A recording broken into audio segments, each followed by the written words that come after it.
everyone, welcome to our Chapter 6 video. Chapter 6 is all about the FARs, Federal Aviation Regulations. So he starts out by talking about the different concepts of, what's an aircraft, what's a category. So remember, category is a basic kind of aircraft. So you might have things like, fixed wing, rotorcraft, etc. And then we have classes. So a class is a subdivision, and you would have things like, an airplane that's single engine land. Right? So we have airplane, single engine land, single engine sea, multi-engine land, multi-engine sea. So these require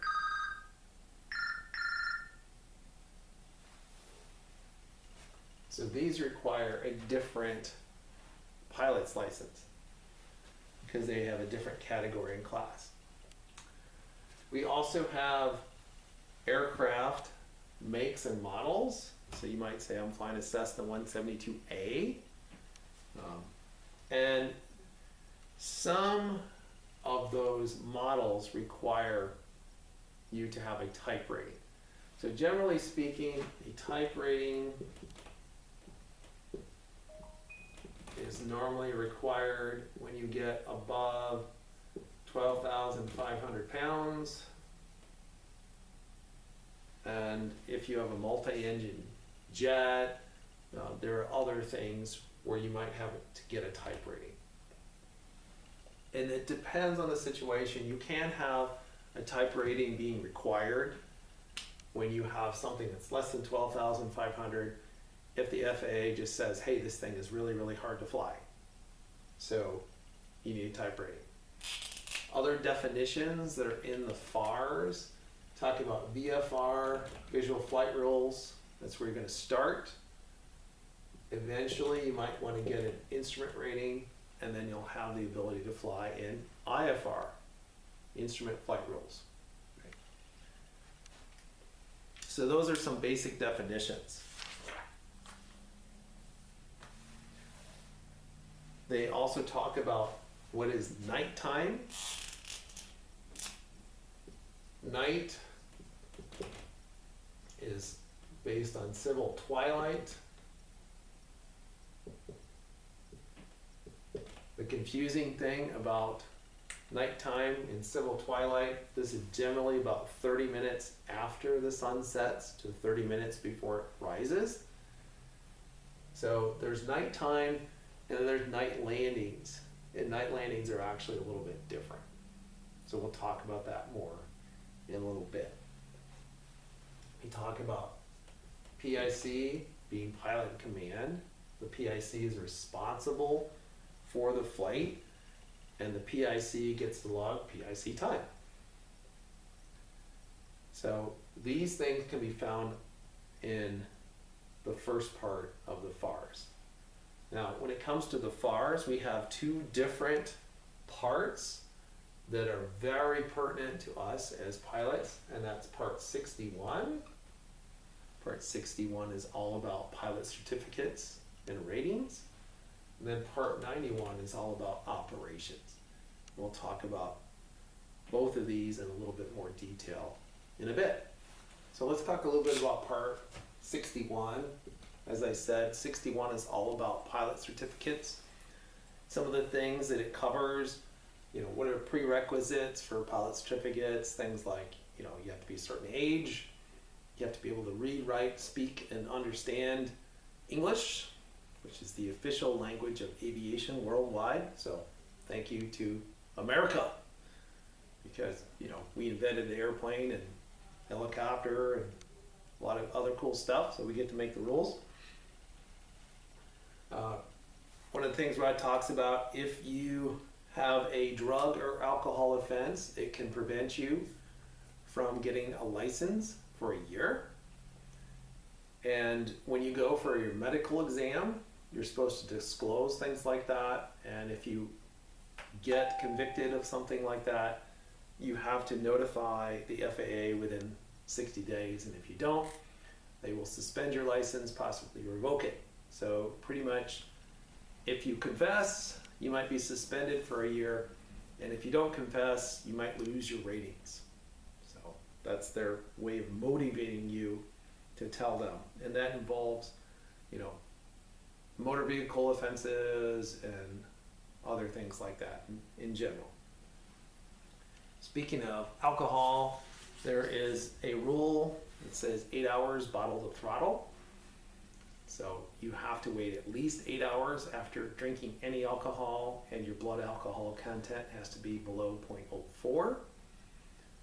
So, you know, a lot of people will say, hey, 24 hours, or maybe at least 12 hours after you've drank any alcohol. Also, you know,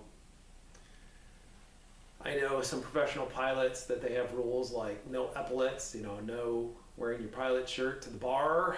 Looks really bad, even if you're off duty and you're done with the day. You know, go change before you go to the bar. So, speaking of medical certificates, we have 3 classes. We have first, second, and third class medicals. First class medicals are for captains of airliners. These are good for 6 months. We have second class medicals. These are for any commercial pilots, or at least pilots who are exercising their commercial privileges. These are good for 12 months. And then we have third class for the rest of us, private pilot, someone who's not exercising their commercial privileges. So for example, even though I'm a commercial pilot, when I'm flight instructing, I can use a third class medical. If I fly skydivers, that's carrying people for hire, I need a second class medical.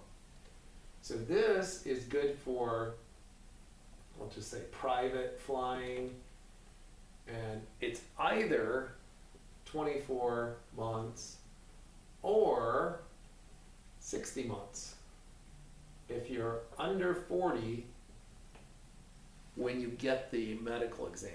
So if you're approaching 40, the day before your 40th birthday, go get a new medical. Now it's good for 5 years. So there's a new thing called Basic Med. There's a little post-flight briefing about that. Basic Med requires you to take a class online every 2 years and see a doctor every 4 years. Now, a couple of things you should know about Basic Med if you want to fly with us. Your first medical certificate, you have to go to an AME, an Aviation Medical Examiner, and get, you know, first, second, or third class medical. If you're taking certain medications, you might have an issue. If you have certain conditions, you might have an issue. If you have some issues, like maybe you're colorblind, maybe you have diabetes, taking certain meds, you can apply for a special issuance medical. And they might require some additional exams. They might require you for something like color blindness to demonstrate that you can determine what color lights you're looking at when you're flying, say at night, into an airport. And you might get a special issuance that's not good for 24 or 60 months. It might be good for a much shorter period of time. Once you have that first one, you can switch to Basic Med. If you are going to use Basic Med, you have to carry around this documentation, this checklist, if you will, from your medical exam all the time when you fly. Which is, I think, kind of a pain in the butt. But You know, it's not something that I've done personally, at least not yet. Who knows, maybe someday I'll do this. I remember when this came out, I thought, oh, this is great. I don't have to, you know, drive all the time and go to see an AME, since there isn't one super close to here. But then I started flying skydivers. I'm like, oh well, I guess I'm still doing it.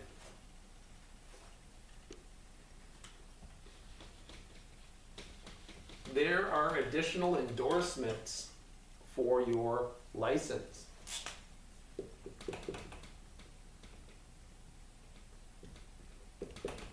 Once you get your license, we talked about that process before.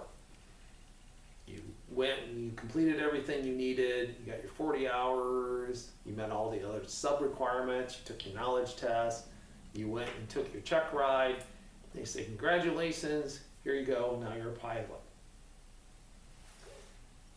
You can fly any airplane that's single engine, lands on the land, not the water. But if it is high performance, you can't fly it. High performance means it has greater than 200 horsepower. So a Cherokee 6, a Skylane, a Cessna 182, Dakota, Piper Dakota has 235 horsepower. Those are all high performance. You need to get a high performance endorsement. It's not a big deal. You find any CFI that has this endorsement, you do a little ground training with them, and you do some flight training with them, and boom, they sign your logbook, and from then on, any high performance plane, you can fly it. Then there's complex. Means that it has controllable prop, it has flaps, and retractable gear. So it's a retract. Has to have all three. Same story. By the way, a long time ago these were combined and then they separated them. So you're going to find a CFI that has this. This is going to be easier to find than a guy with a high performance. Not to say that a lot of CFIs don't have this. And part of the reason for that, you used to have to fly a complex plane to get a commercial license, which is a prerequisite for being a CFI. That's recently changed. Now you can, instead of flying a complex plane, you can fly a technically advanced aircraft, which basically means it has fancy avionics, but doesn't necessarily have retractable gear. Other endorsements, tail wheel.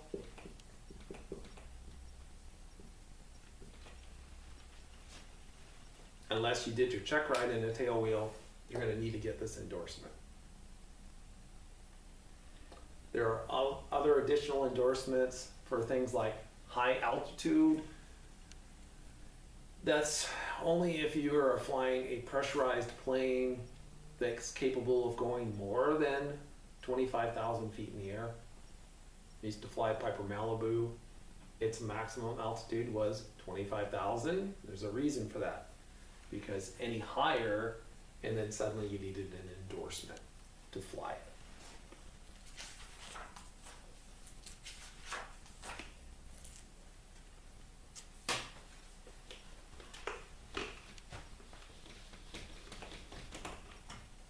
Flight reviews.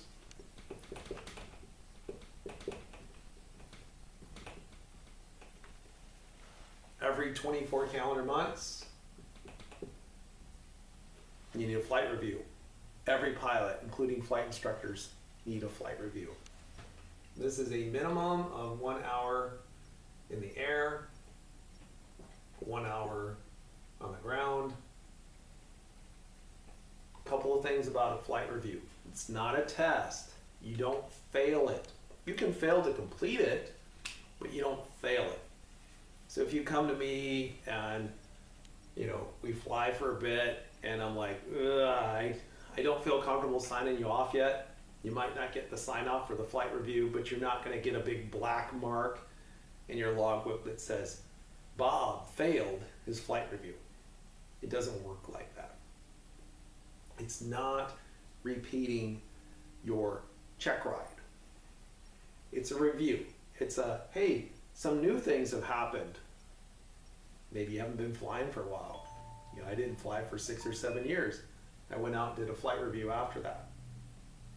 So, minimum an hour in the air, hour on the ground.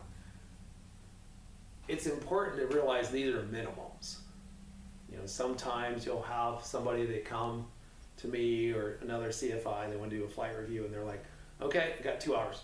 We're going to spend exactly 2 hours. And it's like, no, we're going to spend whatever it takes in order for you to be refreshed, in order for you to be able to safely exercise the privileges of the certificates you hold. That's what a flight review is all about.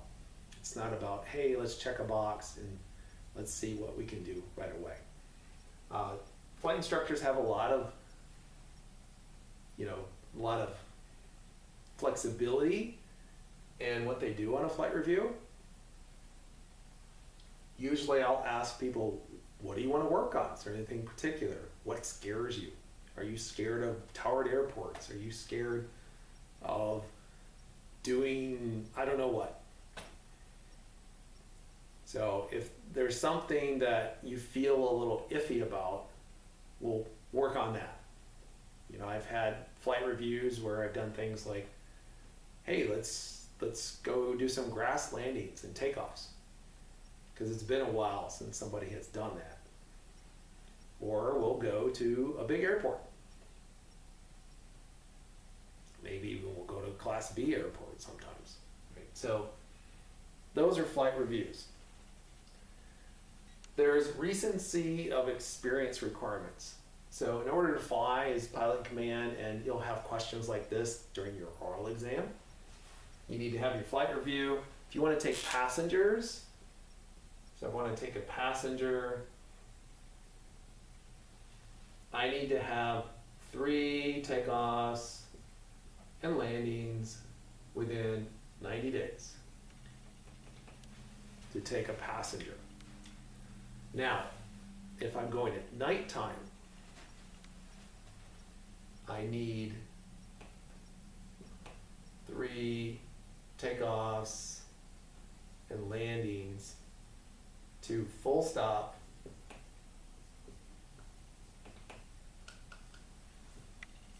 within 90 days. For the purposes of landings, night landings are an hour after sunset to an hour before sunrise.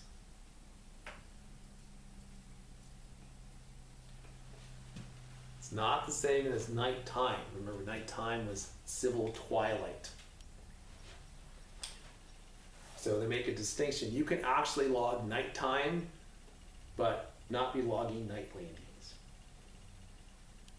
I don't know why they do it this way, but that's the way the FAA does it. So in a sense, there are 2 definitions for night. There's night flight time, which is logged differently from night landings. So for night landings, you need to do full stops.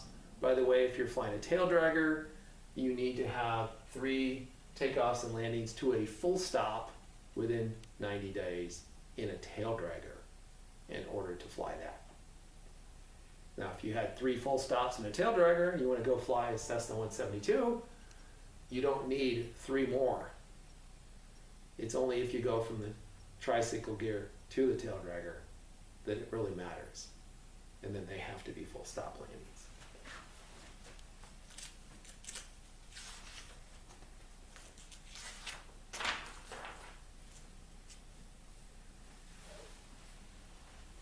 All right, if you change your address, you have 30 days to tell the FAA about it.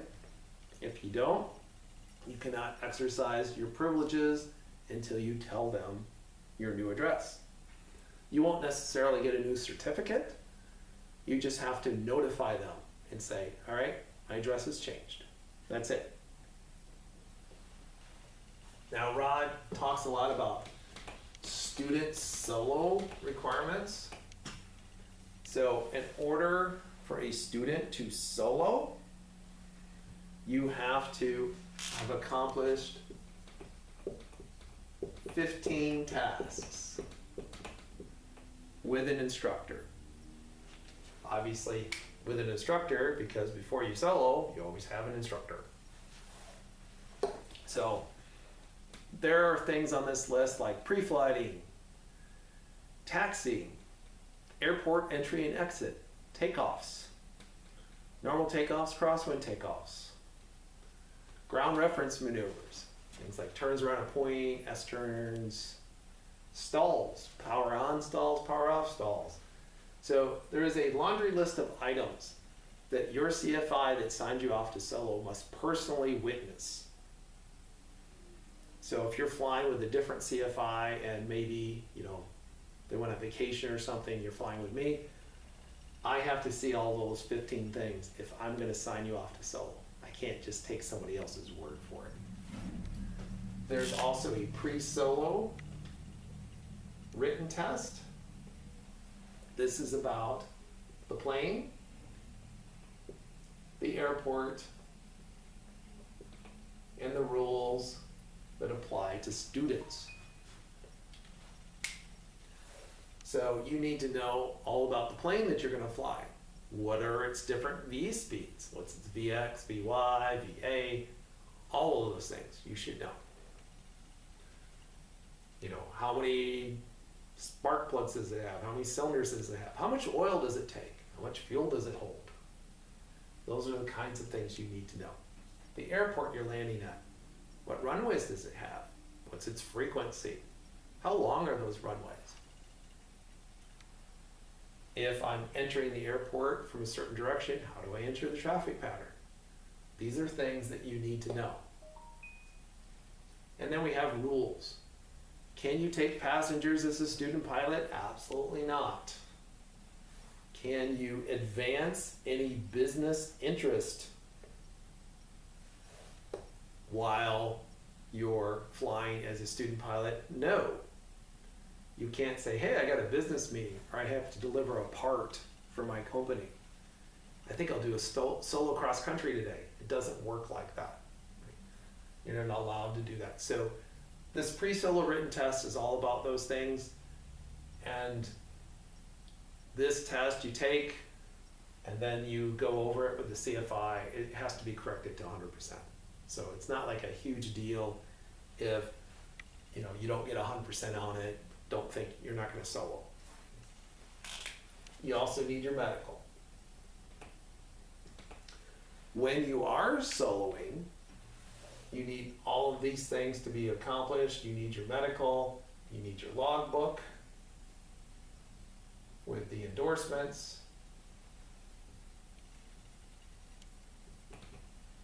and you need a government issued ID, photo ID, driver's license, etc. So you can prove who you are. This is a somewhat new rule. They came up with this rule a few years ago because initially there was a big push to put photos on your pilot's licenses, and they said that would be a huge mess because now we'd have to reissue all of these, and where do we get these photos? So as a compromise, they said you must have another government issued photo ID with you when you're flying. That's true in general, by the way. So all pilots need to have a photo ID and their medical. Licensed pilots that aren't students, the process for getting your student pilot license, which you need,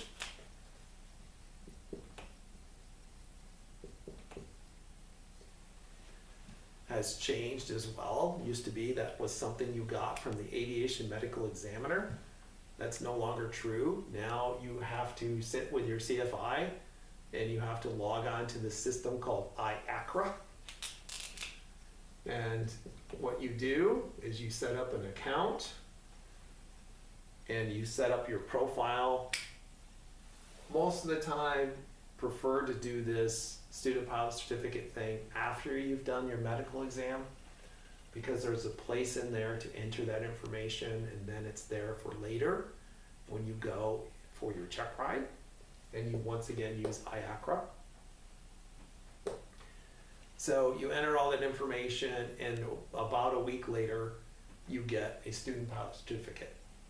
They change the process, and now you work with a CFI to get it, and it takes a week because they do a background check on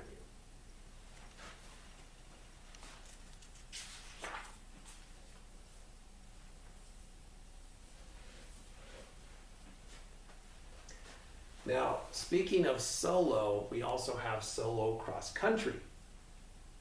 So when you make your trips, you need to have 5 hours of cross country time to get your license.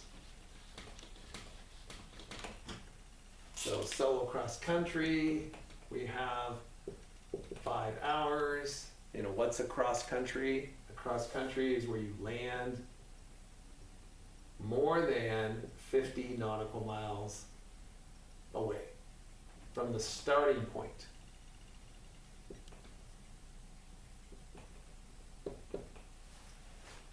If I take off from Bloomsburg and I fly to Williamsport, that's not a cross country.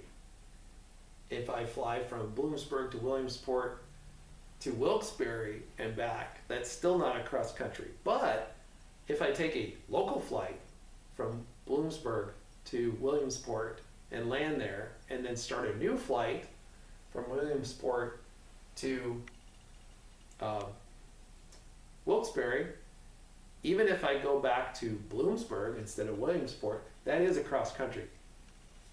So it's kind of strange how that works, but that's cross country. You have to do a long cross country where you have a total distance of 150 nautical miles, and you land at 3 places.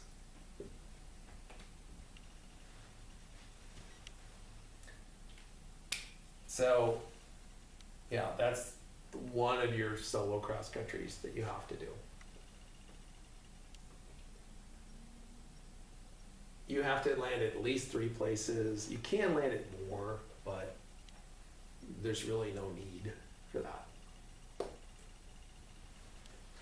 If you really wanted to, I suppose you could do your entire 5 hours in one sitting, but that's not a great idea. Weather can change a lot in 5 hours, and you don't want to get stuck somewhere. So your instructor will give you a sign-off for that. It'll give you a sign-off that says, all right, you can do solo cross-country flights, and then for each flight, any CFI can look at your planning and sign off and say, yeah, it looks okay.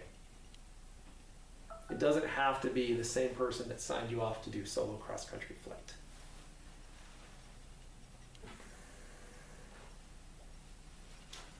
All right, so you want to get your private pilot. What are those requirements? To solo, you need to be 16.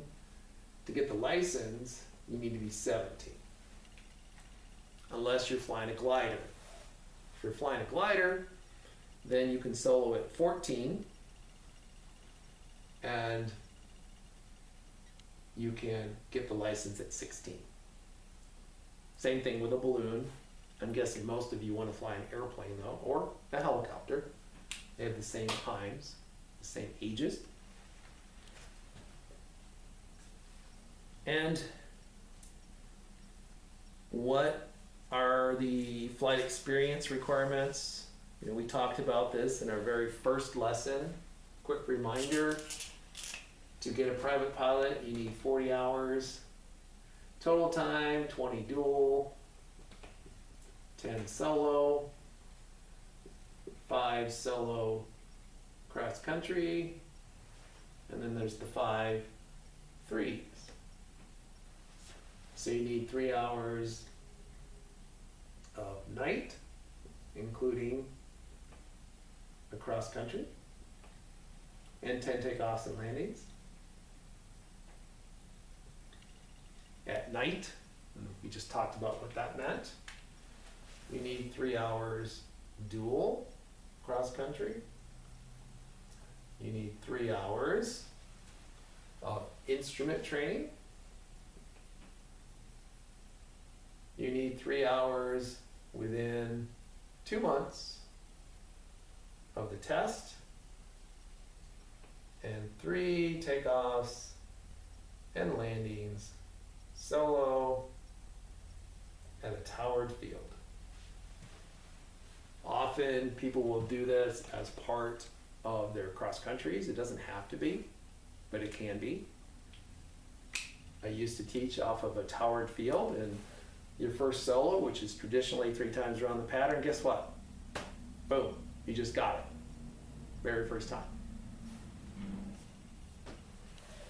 Now, when it comes to your privileges as a private pilot, for the most part, you can't get paid to fly.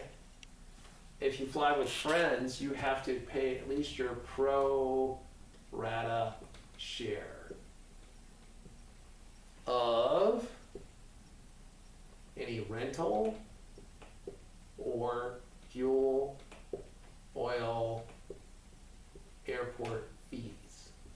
If there's a landing fee or a parking fee, you get to split that with other people.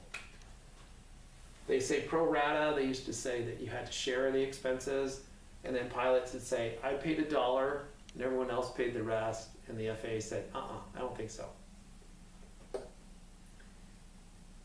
If it's your plane, fuel, oil, airport fees. You can't say, hey, it costs me this much in maintenance an hour and insurance and hangar and all that other stuff. Well, too bad. You should be happy. Someone's helping you pay to fly your airplane. So don't get greedy. Also, you can't take people for compensation or hire, even if you're not getting paid. You're getting free flight time. That's considered compensation. There are a few exceptions to where you can get paid to fly as a private pilot. You can do search and rescue ops. You can be reimbursed by your company to fly somewhere if it's only incidental to their business and you're not carrying passengers for hire. And there, things can get a little bit weird. Let's say I'm going to a conference and someone from my company wants to go with me. My company can probably reimburse me fully. But if I have somebody from a different company, then all of a sudden they can't. It's just weird the way that works. But you can read your book and you see details on that. There is an error in your book. It actually says that if you want to do a charity flight where someone's paying a charity, they're making a donation, you only have to have 200 hours of flight time and a private pilot license. That was actually changed about 13 years ago to 500 hours, which I didn't realize till recently, though someone pointed it out to me. And I actually did contact Rod and let him know that, hey, there's a little error in your book, because it still says 200 hours.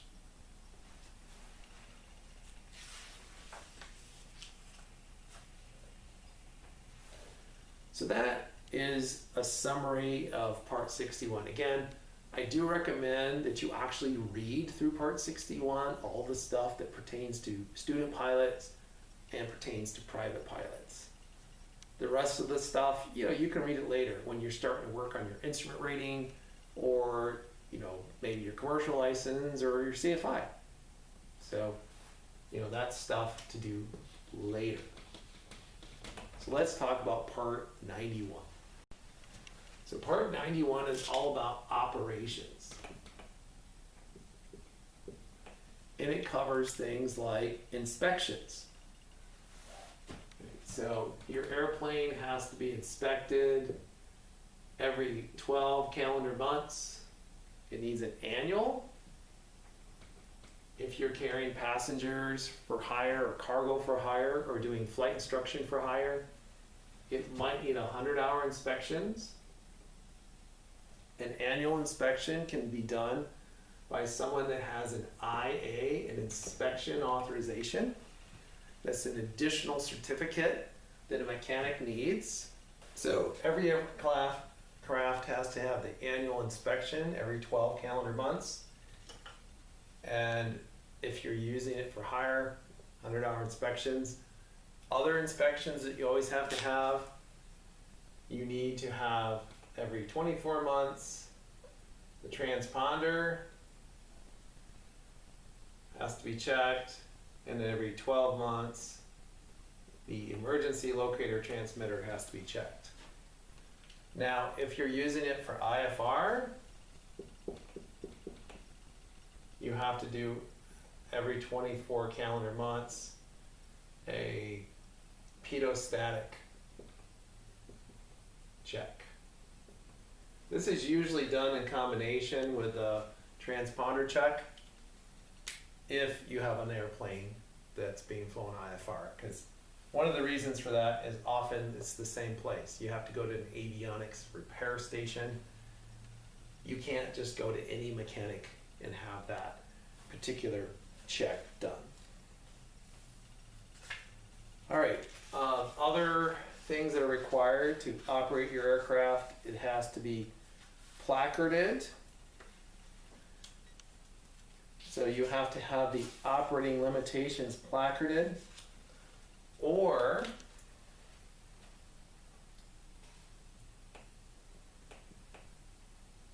use a pilot operating handbook, or if it's newer than 1996, it has to have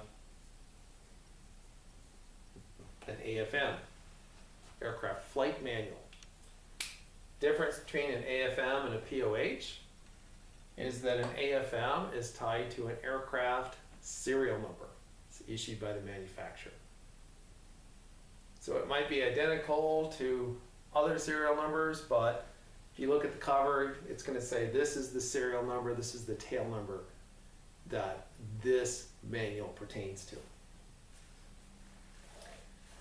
When you look at things like alcohol use, you said we have the 8-hour bottle to throttle rule. We also have rules against transporting people who are drunk. We have rules against transporting illegal drugs, using illegal drugs as well. There is a pretty well-known FAR 91-103, and it talks about pre-flight operations, and it basically says you have to be familiar with everything possible that's pertinent to your flight. So it's one of those things, it's kind of like reckless driving in your car. If you have an accident or if you're speeding, they can also kind of nail you for reckless driving.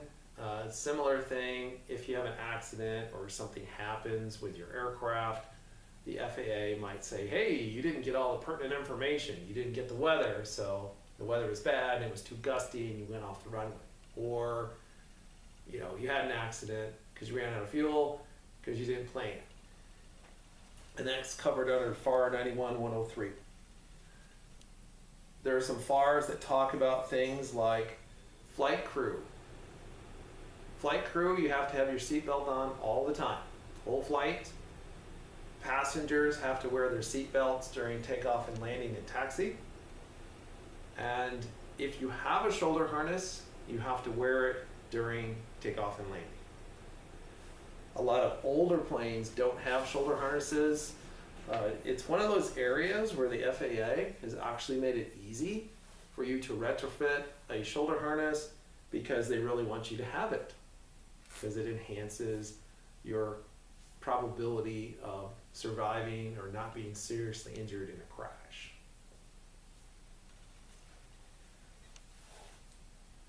They have right-of-way rules. So these are somewhat similar to what you have in your car. If you come to an intersection, the car on the right has the right-of-way.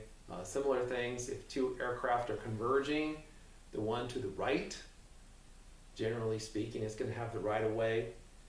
Less maneuverable aircraft are given the right-of-way. So if you're a glider or a balloon, you're going to have the right-of-way over an airplane. An airplane is, generally speaking, going to have right-of-way over a helicopter because it's less maneuverable. If you're in distress, you have the right-of-way over everybody else. So other rules, if you're overtaking somebody, you should go around them to the right. That's one of the reasons why when we do any kind of maneuvering, we will do procedure turns, where we turn at least 180 degrees total direction change. And we do that to clear the area, number one. Number two, so that, and if anybody's flying by us and they see us starting to do that, they know we're going to begin some maneuvers. When you're landing, an aircraft on final has the right of way. If there's more than one on final, the lower aircraft has the right of way. However, you are not supposed to take advantage of this rule to cut somebody off. And technically, if you're landing, you have right of way over people on the ground.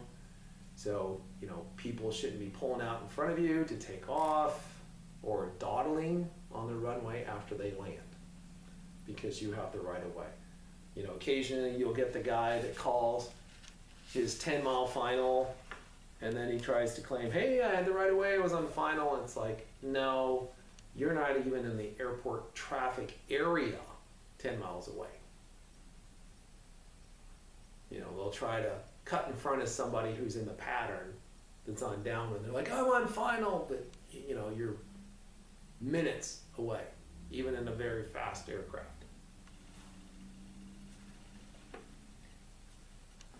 There are speed limits. Generally speaking, below 10,000 feet, you're limited to 250 knots. There are a couple of places, such as below a Class B or Class C, where you're limited to 200 knots.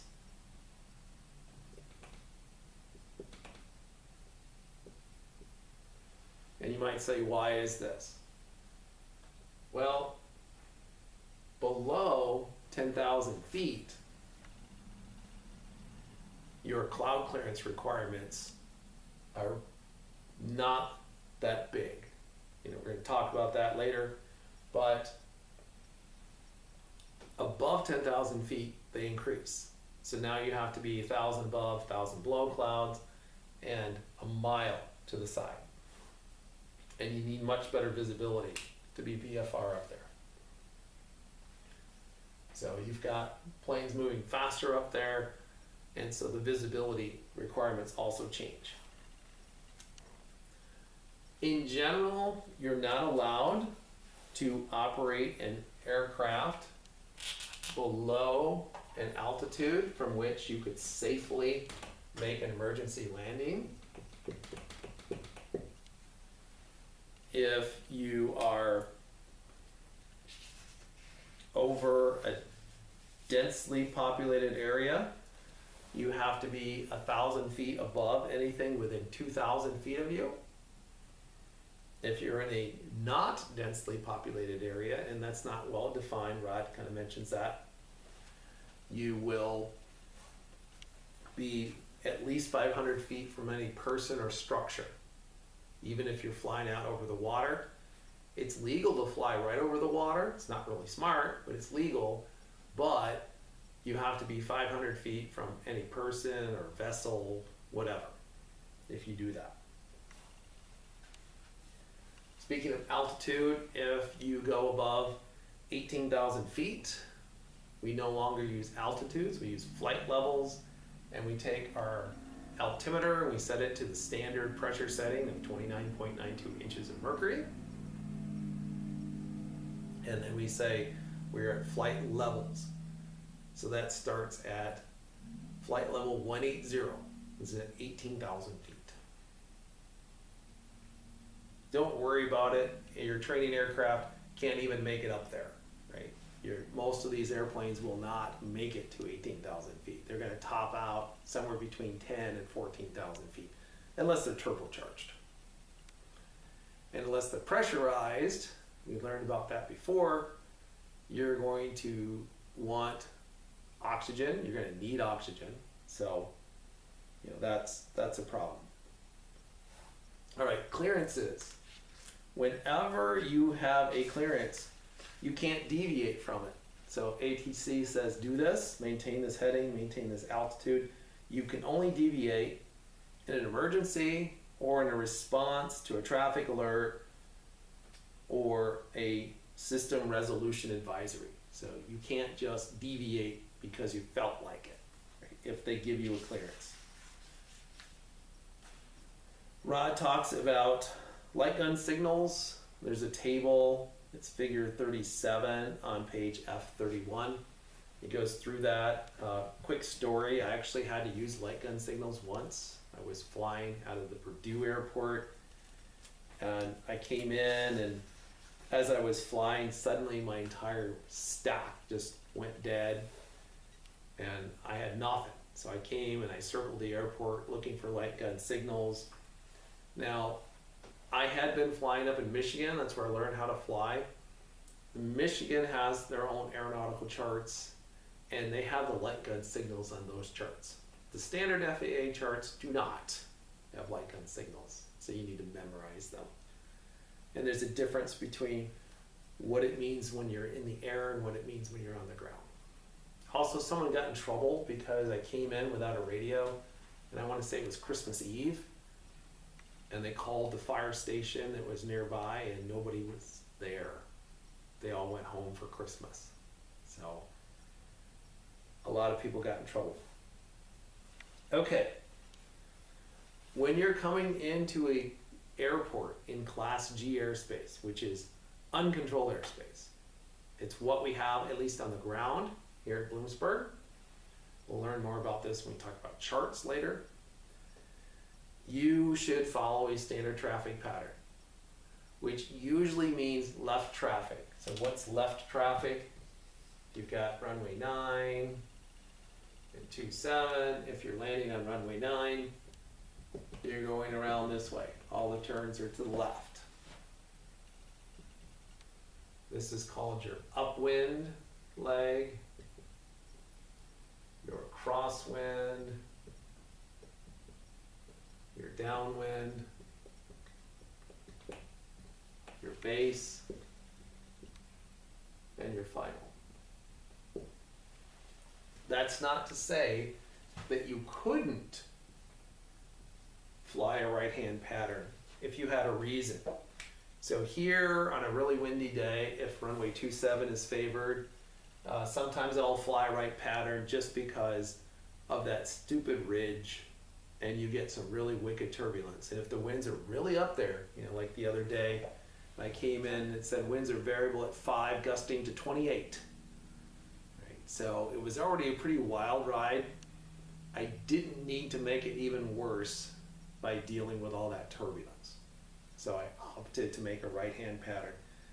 In general, if you're gonna do that, make sure you announce it on the radio so that people know what you're doing. Now, if you go up from an untowered field, which the majority of airports in this country are untowered, and you go to a towered field, the baby towered field is a Class D airport. Typically, but not always, they're going to have a little cylinder for their airspace, and that cylinder normally is 2,500 feet tall, and it's normally about a 5-mile radius. So it's 4 to 5 statute miles in radius. You need to have a radio unless you have prior permission to fly into a Class D airport. It's really not that hard, and it's something you'll definitely do in your training. So this would be something like Williamsport. It's a tiny airport. They have nothing but this little cylinder. Then we have bigger airports. Bigger airports would be something like Allentown that has Class C airspace. So Allentown has something that looks like this. I've got the upside down wetting tank.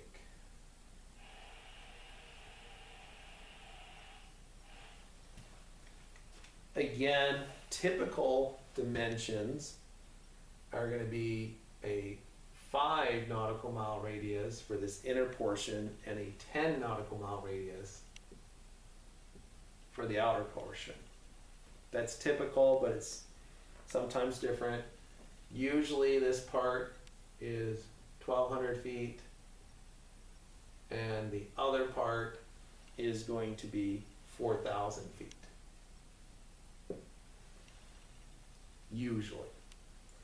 Now, to go to an airport like this, they're going to have approach departure control, and you have to contact them. So C is for contact. You have to make communication, you have to make contact. You'll talk to the approach departure control when you fly into the upside down wedding cake, and then at the very end of this, you'll talk to the tower when you're ready to land. After you landed, you'll talk to ground control. When you leave, you're going to reverse that. You probably talk to something first called clearance delivery, but I'm not going there yet. You'll find a lot of this stuff in this class and in aviation depends on knowing about other stuff. So it's kind of hard to talk about the airspace rules when you don't know what it looks like in a chart and you don't know how to talk on the radio, because we haven't talked about talking on the radio yet. And then we have the really big airports like Philly, right? So the really big airports, they will go out and they'll have multiple layers. And again, it's not always a big circle. Sometimes it's altered because of terrain and other factors. But now you're going to have a layer,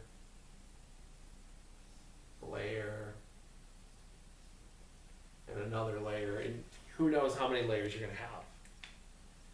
Typically, this will go up to 10,000 feet, but it doesn't always. In Atlanta, it goes higher. New York goes lower. So, that's a typical situation.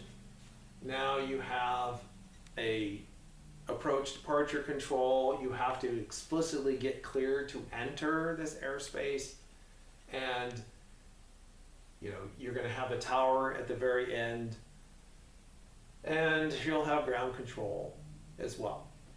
So this is like the big airport. So B is for big. Right? So this is Philadelphia, New York, O'Hare, Atlanta, places like that. So it's not unusual for them to tell you, hey, you are not cleared to enter. You have to remain clear of this. Just recently, last weekend, I flew with some folks to the Linden, New Jersey airport, which is underneath the Class B. It's 3 miles from Newark.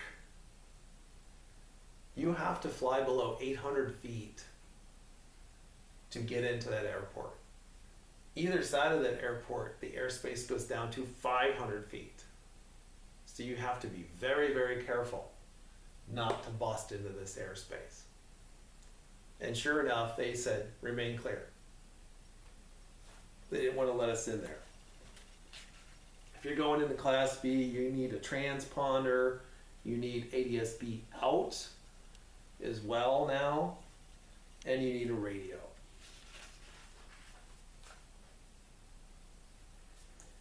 When it comes to things like fuel, you need 30 minutes of fuel extra as a reserve beyond your mission. Fly the mission plus 30 minutes during the day. At night, it's 45 minutes.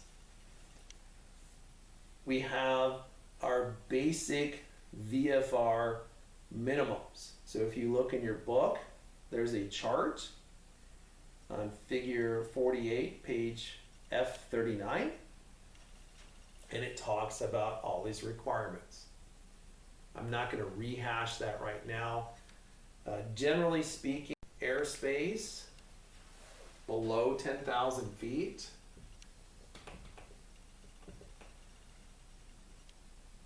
most of the time you need 3 miles visibility, and you need 1,000 above, 500 below, 2,000 to the side. You can remember that as 3 152s. 152 is a popular, or was a popular, 2-seat trainer from Cessna. It's an easy way to remember this. Class G airspace, a little bit different. Again, we can talk about that during our discussion time if it's confusing to you. And then above, for the most part, we're going to go to 5 visibility, 1,000 above, 1,000 below, and 1 mile to the side. Of course, if we get above 18,000 feet, that's Class A airspace and everything's IFR up there, so there's no requirements. You just have to be FR, so nobody cares. Other things that Rod talks about in this chapter, he talks about VFR cruising altitudes. If you're going east, just remember that odd ducks fly east. So if I'm going eastbound, and that would be a heading of 0 to 179, it's going to be an odd 1,000 plus 500.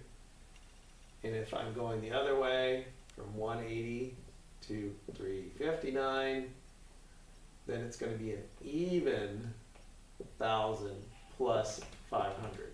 So 3,500, 5,500, etc., 4,500, 6,500, etc. Important thing to note, this starts at 3K AGL, above ground level. So if you're flying along here and the ground level is at places 2,000 something, you don't have to fly at 3,500 feet or 2,500 feet. We're at risk of hitting stuff on the ground. Right? They give you that buffer. So in this area, if you're flying at 3,000 or below, you're good. You don't really have to obey these rules. It's not bad if you do. It's just not required.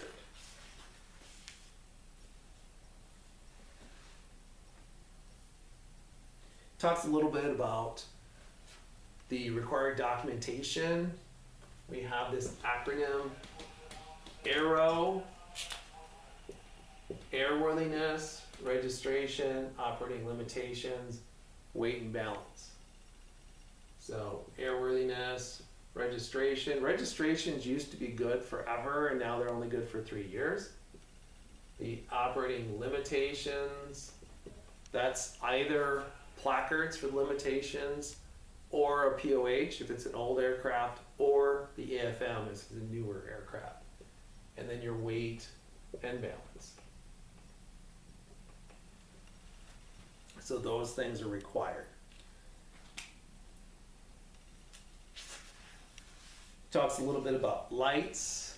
If you have a plane and you want to fly after sunset, you need to have navigation lights on the wingtips and on the tail. For the most part, all planes have to have an anti-collision light, and if they're manufactured after a certain date, I think it's 96 or 90 something, you have to have strobes as well. Older planes might have just a rotating beacon, and newer planes will have that and strobes. All right, O2.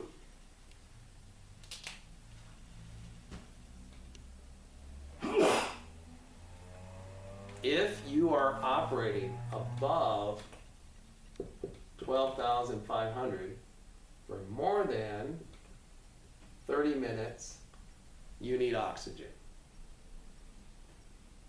Up to 14K. Above 14K, you need oxygen. Above 15K, your passengers must be provided oxygen, but you don't have to force them to use it. If they decide they want to go hypoxic, that's up to them. Of course, course, this is assuming you don't have a pressurized aircraft. Talks a little bit about transponders. A transponder is sometimes called a 4096 code transponder. It is the only thing in the world that I can give as an example to my students at the university when we talk about octal or base 8 math. So you have 4 octal digits, so each digit can be between 0 and 7. We have a couple of special codes. We have, for our transponder, we have the code 1200. This means I don't have a code, I'm VFR, I haven't been assigned one. We have 7500, which means I've been hijacked. 7600, which means my radios are broken. And 7700 means I'm having a really bad day. That's a Mayday transmission. So some years ago when I had an engine failure while I was flying over the forest in eastern Georgia, I was squawking 7700. In fact, I have pictures from when the NTSB tore down the engine of my aircraft and the transponder was still at 7700. Talks a little bit about aerobatic flight. If you want to do aerobatic flight, then you have to wear a parachute. Everybody in the aircraft has to wear a parachute. Also, there's a little bit of mention of parachuting. So if you're flying skydivers, they have the same cloud clearance requirements as, you know, the rest of us, as aircraft do. And skydivers, by the way, are one of those exceptions where they don't have to sit in a seat because they typically sit on the floor, and they don't often land with the plane. Sometimes they do, but not very much. They are still required to have seat belts, by the way, in this country. Some other countries, they are not required to have seat belts. Didn't used to be so in this country, and there were a couple of nasty accidents, and a lot of people died or got seriously injured, and they decided, hey, maybe we should start not having projectiles inside of our aircraft. It's a bad thing. So now everybody has to wear those. He talks a little bit about experimental aircraft. So experimental aircraft are often home-built planes. They have certain limitations. You can't use them commercially. You're not supposed to fly them all the time over densely populated areas, but people do. And yeah, so you can't use them commercially. That's really the biggest thing. And you know, if you ever want to build a plane, come talk to me about that. You know, come talk to our EAA chapter members about building your own plane and what's involved with that. We talked about the inspections already. You should have records of the maintenance for your aircraft going back at least a year. In addition to the inspections, when you do an annual inspection, you have to check these things called ADs, Airworthiness Directives, that will come out for various aircraft. There are different kinds of ADs. There are some that are just a one-time inspection or one-time change, and then there are some that are recurring. So hopefully you don't have an aircraft that has any ADs. The only aircraft I know of that's never had an AD is the Alaris. There was never a single AD ever issued for the Alaris. That's not true necessarily of everything installed on your Alaris, like the engine, but the aircraft itself never had an AD. You know, sometimes you'll have an AD on your Cessna that says I have to install a special clip so that my seat doesn't suddenly release and I'm sitting in the back seat and you know I crash because there were accidents. Generally speaking, if there's a couple of accidents that point toward a problem, there will be an AD that has to be complied with. All right, and last last thing he talks about is the NTSB rules. NTSB is the National Transportation Safety Board, and they are responsible for investigating accidents. If you are involved in an accident, you have to notify them. Now, Rod talks about what is the criteria where you have to immediately notify. You know, what's an accident, what's an incident. So, you know, what's a serious injury? Again, you guys can read the book and you can see what that is. Other rules, NTSB, you're not supposed to disturb the wreckage unless you're trying to, you know, reopen an airport, or, you know, it's a safety issue.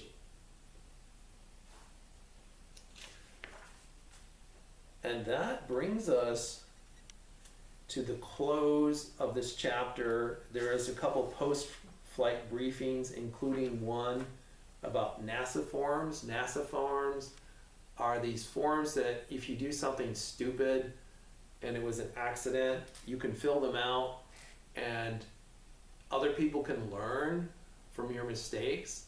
But the important thing for you is if you fill a form out like that and it was an accident, the FAA has a really hard time trying to enforce on you. If, you know, they want to pull your certificates or something like that, you can say, but I filled out this form. It's my little get out of jail free form. So it's never a bad thing. Even, you know, unless you did something intentionally and something really bad happened, you know, fill out the form. It never hurts. It at least looks like you're trying to do the right thing when you fill out the form. He talks about TFRs. We'll talk more about that when we talk about, you know, things like radio ops, you know, inoperative equipment. What can you have and still fly without everything working? You know, how do you deal with inoperative equipment? Things like, if it's inoperative, you need to placard it and you need to disable it. You know, maybe pull the circuit breaker and put a little zip tie on it so you can't push it back in and say it's inoperative.